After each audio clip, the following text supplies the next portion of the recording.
Salam sejahtera dalam kasih Tuhan kita Yesus Kristus.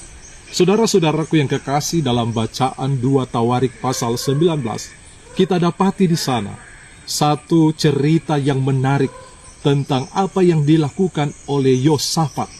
Kalau kita membaca di dalam ayat yang kedua, Yehu bin Hanani menemui Yosafat dan berkata kepada Raja Yosafat, "Sewajarnyakah engkau menolong orang fasik dan bersahabat dengan mereka yang membenci Tuhan?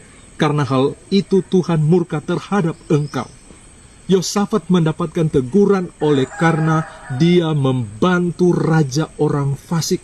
Dan hal yang dilakukan oleh Yosafat merupakan satu hal yang tidak berkenan di hadapan Tuhan.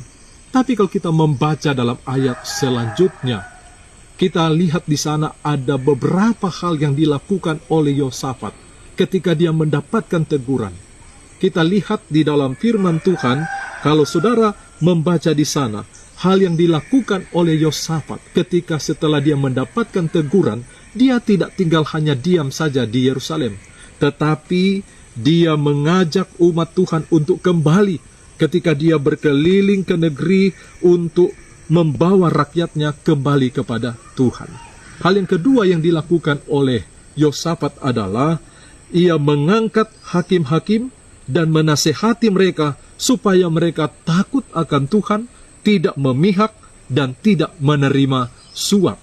Dan hal yang ketiga yang dilakukan oleh Yosafat adalah dia menata kepemimpinan dan berkata, "Bertindaklah dengan tegas dan Tuhan akan menyertai." Jadi inilah 3 hal yang dilakukan oleh Yosafat ketika dia mendapatkan teguran.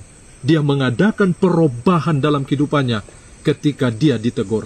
Ini menjadi pelajaran bagi saudara dan saya. Ketika kita juga mendapatkan teguran-teguran, ketika kita melakukan kesalahan, mari kita meneladani kehidupan Yosafat. Kita menerima teguran itu dan kita mengadakan perubahan di dalam kehidupan kita. Tuhan Yesus memberkati. Adalah doa dan harapan kita pada saat ini. Amin.